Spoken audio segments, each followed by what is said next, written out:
Good morning बच्चों। Class BSc first year और BSc BEd second year के लिए ऑर्गेनिक केमिस्ट्री का हमारा कॉमन टॉपिक चल रहा है एल्काइंस। एल्काइंस का हम एक पार्ट कर चुके थे, आज हम सेकंड नंबर पार्ट की बात कर रहे हैं और हमने एल्काइन क्या होती है उसकी संरचना से संबंधित बात भी हो गई थी और एल्काइन की बनाने की विधियां कर रहे थे हम। तो आज का भी हमारा यही टॉपिक है, एल्काइन की बनाने की विधियां। एल्काइन और एल्काइन के बनाने की विधियां। Preparation of method. एल्काइन पहला मेथड हमने किया था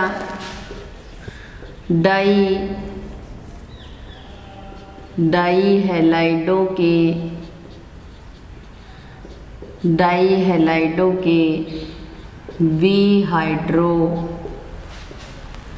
विहाइड्रोहैलोजनीकरण।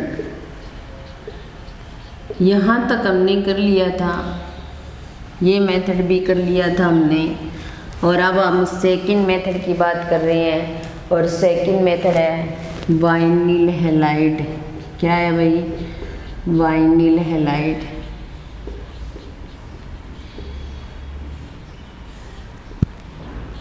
अब वाइनिल हैलाइड जब हमारे पास कार्बन कार्बन डबल बॉन्ड ये कंडीशन होती है उसको वाइनिल बोला जाता है। जस्ट इसके साथ कुछ जुड़ा हो तो वो क्या होता है? वाइनिल फॉर्म में आएगा। ठीक है, अब वाइनिल फॉर्म में आएगा तो यहाँ CH2 डबल बॉन्ड CH और Br जुड़ा हुआ है और इसको क्या नाम दे देंगे? Vinyl halide. क्या नाम दे देंगे भाई? Vinyl halide. ठीक है, चाहे 2 कार्बन का वाइनिल हैलाइड लो चाहे 3 कार्बन का, ऐसे भी तो ले सकते हैं हम। RCH double bond CH2Br CHBr, ये भी तो वाइनिल हैलाइड ही है। इसके आगे कितनी लंबी श्रृंखला जोड़ लो इससे कोई फर्क नहीं पड़ता। इससे आगे कितनी लंबी श्रृंखला जोड़ दो, मेन मतलब ये है कि कार्बन कार्बन डबल बॉन्ड के जस्ट बाद में Br जुड़ा है तो वो वाइनिल हैलाइड माना जाएगा, वो वाइनिल ब्रोमाइड माना जाएगा। और इसकी NaNH2 के साथ सोडियम एमाइड के साथ या सोडामाइड के साथ रिएक्शन करवाएं तो यहाँ से Na और Br तो NaBr के रूप में बाहर निकल जाएगा। सोलो कर देते हैं हम, NaBr बाहर निकल गया।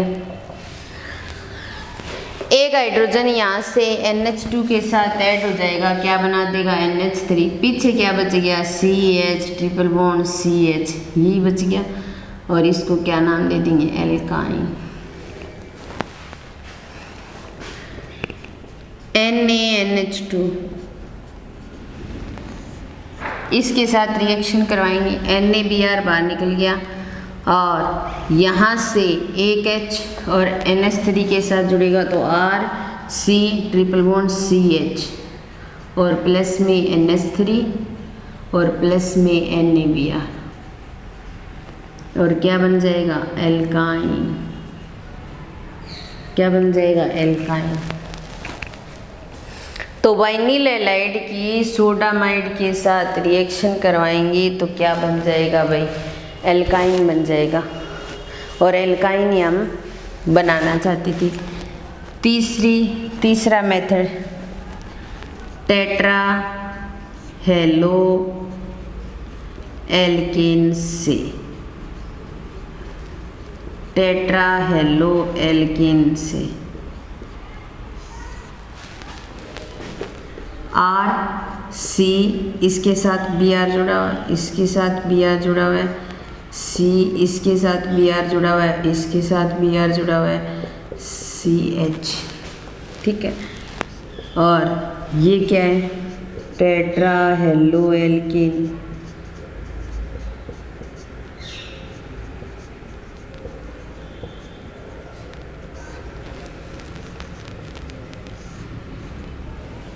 ये दोनों Br और ये दोनों Br Zn के साथ बाहर निकल जाएंगे। बीच वालों को लिखेंगे तो R C C H इतना ही बचेगा और इसके बीच में क्या लगा देंगे, ट्रिपल बॉन्ड लगा देंगे। तो क्या बन गया भाई, एल्काइन बन गया। और 2Zn के साथ 4 Br जुड़ करके 2ZnBr2 की फॉर्म में बाहर निकल जाएंगे। तो इस प्रकार हम बाइनिल हैलाइड के साथ सोडामाइड की रिएक्शन करवाते हैं तो एल्काइन प्राप्त होता है। टेट्रा हेलो एल्केन के साथ जिंक की रिएक्शन करवाते हैं तो हमें क्या प्राप्त होता है, एल्काइन प्राप्त होता है। तो टेट्रा हेलो एल्केन से भी हम क्या कर सकते हैं, एल्काइन बना सकते हैं। क्या कर सकते हैं भी, एल्काइन बना सकते हैं। चौथा मेथड आता है एल्किलाइडों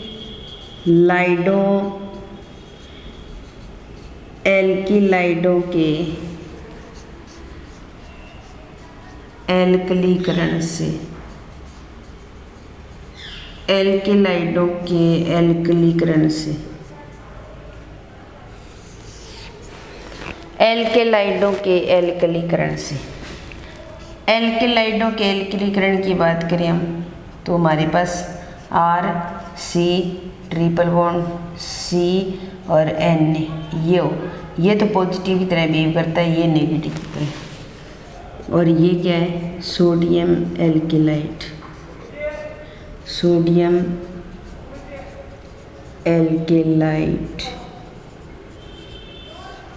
ठीक है, एल्कलीकरण का मतलब एल्किल हैलाइड के साथ रिएक्शन करवाना। तो हम यहाँ करेंगे C2H5O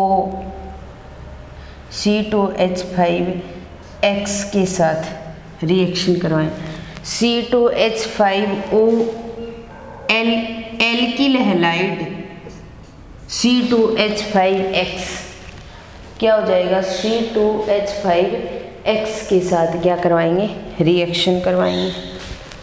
सीधी सी बात ये है कि ये Na और ये Br या X NaX के रूप में Br जुड़ा हो तो NaBrCl जुड़ा हो तो NaCl के रूप में बाहर निकल जाएंगे। तो R C triple bond C और इसके साथ C2H5 जुड़ जाएगा। क्या बन गया अभी, एल्काइन बन गया और प्लस में NaX बाहर निकल गया। तो बाइनिल हैलाइड से एल्काइन बनाया, जितने कार्बन लिए थे उतने कार्बन के एल्काइन। वाइनिल हैलाइड से फिर एल्काइन बनाया, जितने कार्बन लिए उतने कार्बन की एल्काइन प्राप्त हो गई हमें। फिर टेट्रा हेलो एल्केन लिया, जितने कार्बन का हेलो एल्केन लिया उतने कार्बन की एल्काइन प्राप्त हो गई हमें। एल्किलाइडों के एल्कलीकरण से इसमें देखिए हमने 3 कार्बन की क्या एल्किलाइड लिया है और हमें 5 कार्बन की एल्काइन प्राप्त होती है। तो ये मेथड एक ऐसा मेथड है जिसके अंदर हम निम्नतर कार्बन से उच्चतर कार्बन वाली एल्काइन बना सकते हैं। निम्नतर कार्बन से उच्चतर कार्बन वाली एल्काइन बना सकते हैं। तो ये कुछ मेथड थे हमारे बनाने के, जिसके अंदर हमने 4 मेथड को कंप्लीट कर लिया। एक बार इनकी हेडिंग देख लेना आप लोग, कहीं आगे पीछे ना हो जाए। तो पहला डाइहैलाइडों के विहाइड्रोएलोजनीकरण से, दूसरा वाइनिल हैलाइड से, तीसरा टेट्रा हेलो एल्केन से और चौथा मेथड जो है हमारा वो है एल्किलाइडों के एल्कलीकरण से, एल्किलाइडों के एल्कलीकरण से। उसके बाद में हम एक मेथड और करते हैं और उस मेथड का नाम है गिरण्यारक अभिकर्मक से।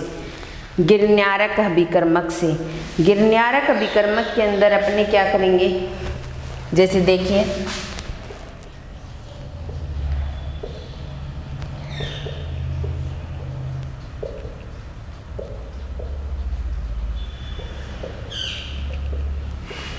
गिरण्यारक अभिकर्मक से ये मेथड हम एल्काइन बनाने के लिए यूज़ तो करते हैं, लेकिन इसमें एल्काइन का ही यूज किया जाता है।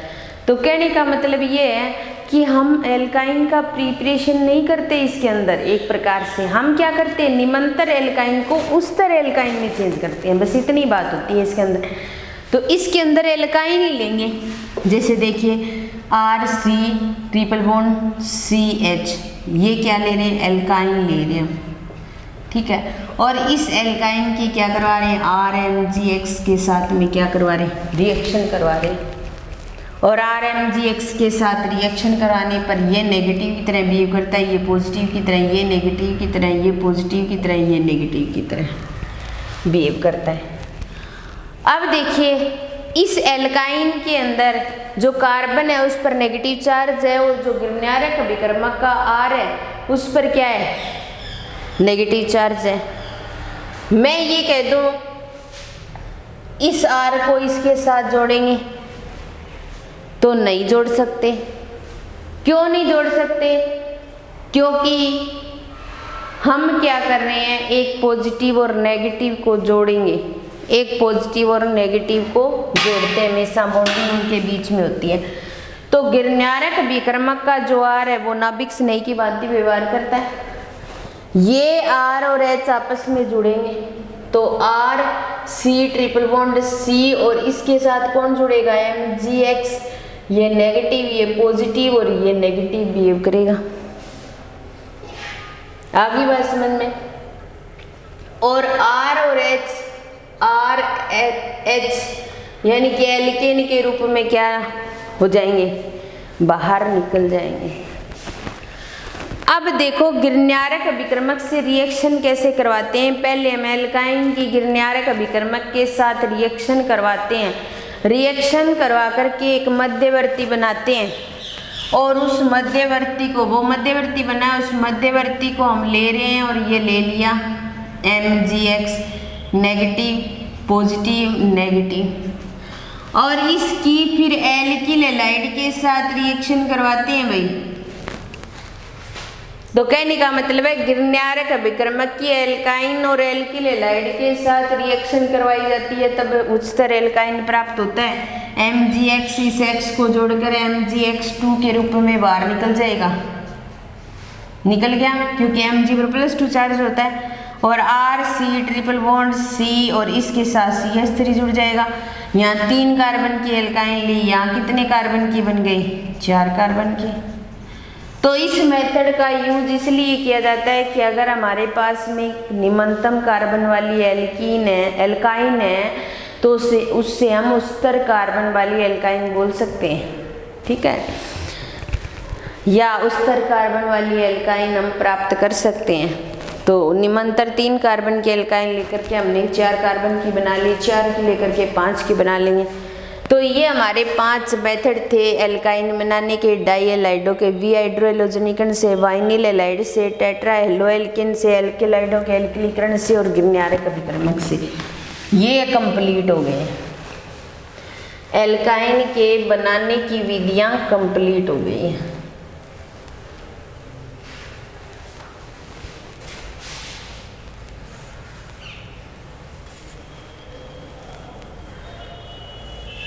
अभी एल्काइन कंप्लीट नहीं हुआ है, बनाने की विधियां ही कंप्लीट हुई हैं सिर्फ।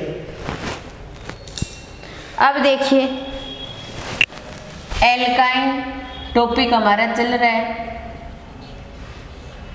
और एल्काइन के किसकी बात कर रहे हैं, भौतिक गुण की बात कर रहे हैं। एल्काइन के भौतिक गुणों की बात करेंगे। C1 से C4 तक की जो एल्काइन होती हैं वो किस अवस्था में पाई जाती हैं, गैसीय अवस्था में, गैसीय फॉर्म में पाई जाएंगी। और फिर C5 से C14 की जो एल्कीन होती हैं वो द्रव अवस्था में, और C4 से उच्चतर होंगे वो किस फॉर्म में पाई जाएंगे, ठोस अवस्था में। तो एल्काइन सॉलिड, लिक्विड और गैसीय तीनों फॉर्म में पाई जाती है। C1 से C4 के जो कार्बन होते हैं वो तो गैसीय अवस्था में, C5 से C14 तक के जो कार्बन होते हैं वो द्रव अवस्था में, और C14 से उच्चतर जो कार्बन होते हैं वो सॉलिड फॉर्म में पाए जाते हैं।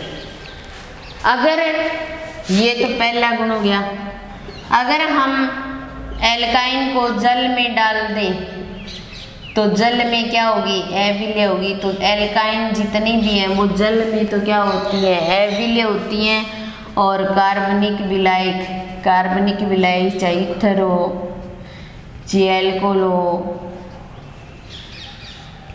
चाहे CCl4 हो, इनके अंदर क्या होती है, विलय होती है।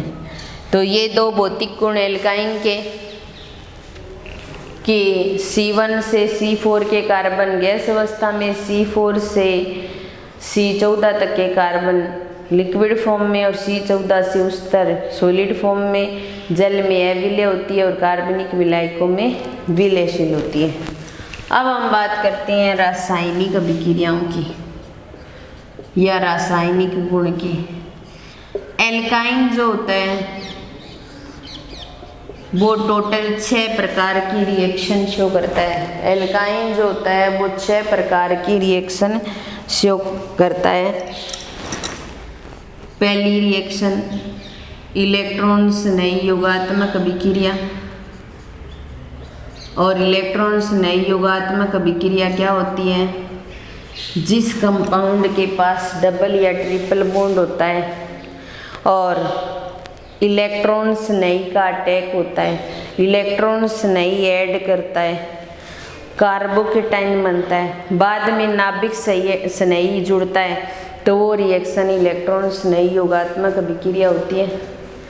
और इस रिएक्शन को मैंने शुरू में बताया था, एल्कीन और एल्काइन दोनों शो करते हैं। इसलिए मुख्य रिएक्शन कौन सी है इसकी, इलेक्ट्रॉन स्नेही योगात्मक अभिक्रिया। एल्काइन इस रिएक्शन को क्या कर रहा है, प्रदर्शित कर रहा है। इलेक्ट्रॉन स्नेही योगात्मक अभिक्रिया हम बहुत सारी रिएक्शन 10-11 रिएक्शन पढ़ेंगे, एक एक रिएक्शन को लेंगे। पहले हम देख लेते हैं ये कौन कौन सी रिएक्शन शो करता है। एल्काइनों की अम्लता, एल्काइन अम्लीय प्रवृत्ति भी शो करता है क्योंकि उसका संकरण sp होता है, नाभिक के बहुत नज़दीक होता है, इसकी भी चर्चा करेंगे। ये प्रतिस्थापन अभिक्रिया भी दे सकता है। क्योंकि हम क्या करते हैं, हमारे पास CH3 और C ट्रिपल बॉन्ड CH, ये H बाहर निकल जाता है तो इस पर नेगेटिव चार्ज आता है और इसलिए यहाँ नाभिक स्नेही की भांति व्यवहार कर सकता है। ये कुछ ऑक्सीकरण अभिक्रियाएं भी शो करता है। ऑक्सीकरण अभिक्रिया, ये कुछ बहुलीकरण अभिक्रिया भी शो करता है, बहुलक का निर्माण करता है। बहुलीकरण अभिक्रिया, और ये समावयवीकरण की अभिक्रिया भी शो करता है, समावयवियों में चेंज हो जाता है, इसलिए इस अभिक्रिया को बोला जाता है समावयवीकरण की अभिक्रिया। तो एल्काइन टोटल ये 6 प्रकार की मुख्य रिएक्शन शो करता है। हम एक एक रिएक्शन को करेंगे, उसके अंदर भी रिएक्शन है उनको करेंगे। इलेक्ट्रॉन स्नेही योगात्मक अभिक्रिया, एल्काइनों की अम्लता, प्रतिस्थापन अभिक्रिया, ऑक्सीकरण अभिक्रिया, बहुलीकरण अभिक्रिया और समावयवीकरण अभिक्रिया, ये 6 टाइप की रिएक्शन एल्काइन प्रदर्शित करता है।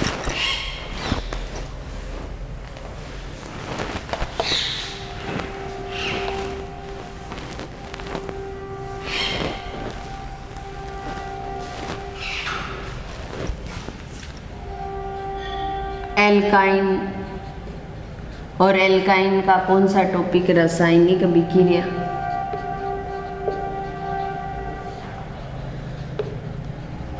और रासायनिक अभिक्रियाओं में भी पहली रासायनिक अभिक्रिया इलेक्ट्रॉन स्नेही योगात्मक अभिक्रिया।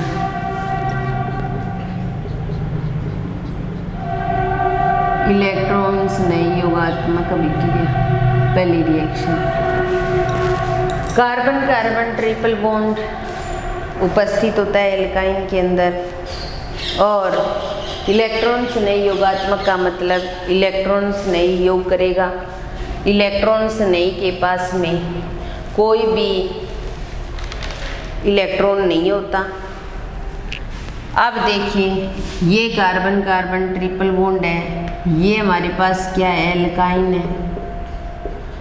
जैसे डबल बॉन्ड में होता है वैसे ही 2 पाई इलेक्ट्रॉन है, तो 2 पाई बॉन्ड है और 4 पाई इलेक्ट्रॉन है इसके पास। एल्कीन में भी ऐसी चर्चा की थी। एल्कीन में कार्बन कार्बन के बीच में डबल बॉन्ड होता है, 1 पाई बॉन्ड होता है, 2 पाई इलेक्ट्रॉन होते हैं। उन पाई इलेक्ट्रॉनों का कौन सा प्रभाव पड़ता है? इलेक्ट्रोमेरिक प्रभाव पड़ता है, जिससे उन इलेक्ट्रॉनों का ट्रांसफर होता है। जिस कार्बन पर उन इलेक्ट्रॉनों का ट्रांसफर होता है उस कार्बन पर नेगेटिव चार्ज और दूसरे पर क्या आ जाता है? Positive charge.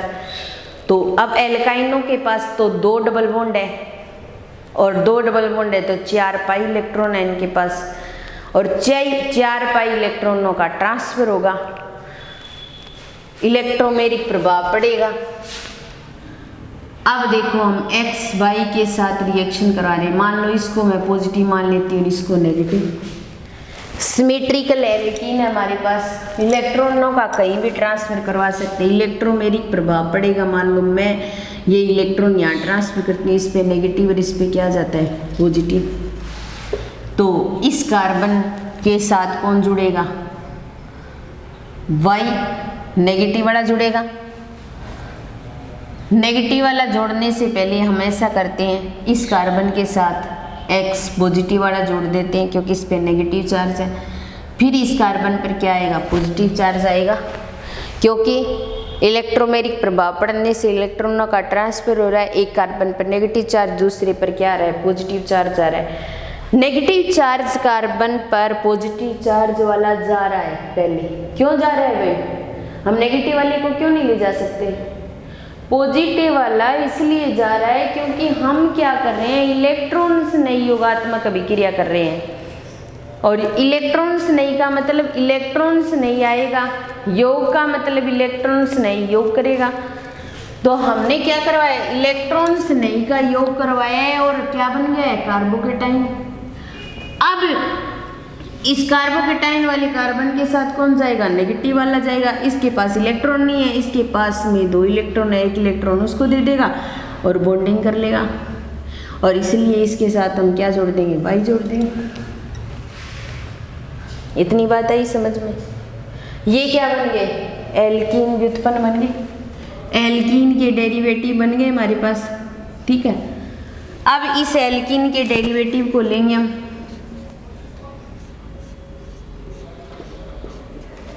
और कार्बन कार्बन डबल बॉन्ड है, इलेक्ट्रोमेरिक प्रभाव पड़ेगा, फिर इलेक्ट्रॉन का ट्रांसफर करेंगे, इस पे नेगेटिव और इस पे क्या होगा? पॉजिटिव होगा। फिर एक्स वाई के साथ रिएक्शन करवाएंगे, पॉजिटिव वाला कहाँ जाएगा? इस कार्बन पर जाएगा। तो ये कार्बन, इस पे वाई जुड़ा हुआ है, पॉजिटिव चार्ज, ये सिंगल बॉन्ड में चेंज हो गया एक्स, और ये और एक्स इसके साथ जोड़ दिया, इस पर क्या आ गया? Positive charge. इस पॉजिटिव चार्ज युक्त कार्बन के साथ कौन जाएगा? वाई जाएगा। तो हम ऐसे कर देंगे, ये क्या हो गया? प्रोडक्ट बन गया। किस फॉर्म का प्रोडक्ट बनाए? एल्केन की फॉर्म का प्रोडक्ट बनाए। तो इलेक्ट्रॉन्स नहीं योगात्मक अभिक्रिया के अंदर है, कार्बन कार्बन ट्रिपल बॉन्ड होता है, तो 2 पाई बॉन्ड है, इसलिए 2 बार इलेक्ट्रोमेरिक प्रभाव पड़ता है। इलेक्ट्रॉनों का ट्रांसफर 2 बार होता है, एक बार इलेक्ट्रॉनों का ट्रांसफर होता है तो एल्काइन से एल्कीन बनती है, दूसरी बार इलेक्ट्रॉनों का ट्रांसफर होता है तो एल्कीन से एल्केन प्राप्त होती है हमें, और फिर हम एडिशन करवा सकते हैं।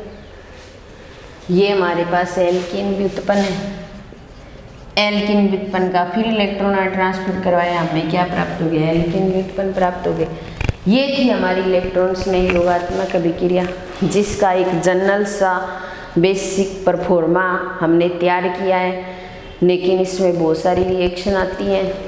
उन रिएक्शन को डिटेल में एक एक करके करेंगे, और इसी रिएक्शन के अंदर बहुत सारी रिएक्शन है, उनको लेंगे, इलेक्ट्रॉनों का ट्रांसफ़र करवाएंगे। सबसे पहले इलेक्ट्रॉन्स नई योगात्मक का मतलब इलेक्ट्रॉन्स नई का एडिशन करवाएंगे। इलेक्ट्रॉन्स नई का एडिशन करवाने पर दूसरे कार्बन पर पॉजिटिव चार्ज आ जाएगा, कार्बोकेटाइन बन जाएगा। फिर हम नाभिक नई का एडिशन करवाएंगे, प्रोडक्ट की फॉर्मेशन करेंगे, एल्कीन व्युत्पन्न प्राप्त हो जाएंगे। फिर एल्कीन व्युत्पन्न में फिर हम इलेक्ट्रोमेरिक प्रभाव पड़ेगा, फिर इलेक्ट्रॉनों का ट्रांसफ़र करवाएंगे, इलेक्ट्रॉन्स नई को जोड़ेंगे, कार्बोकेटाइन बनेगा, फिर नाभिक से नई का एडिशन करवाएंगे और प्रोडक्ट की फॉर्मेशन हो जाएगी। तो इसके साथ ही आज की क्लास यहीं समाप्त करते हैं, इलेक्ट्रॉन्स नए योगात्मक अभिक्रिया के परफॉर्मे के साथ। और इसकी जो अंदर की रिएक्शन है वो नेक्स्ट क्लास में शुरुआत करेंगे और वहीं समाप्त करेंगे। धन्यवाद।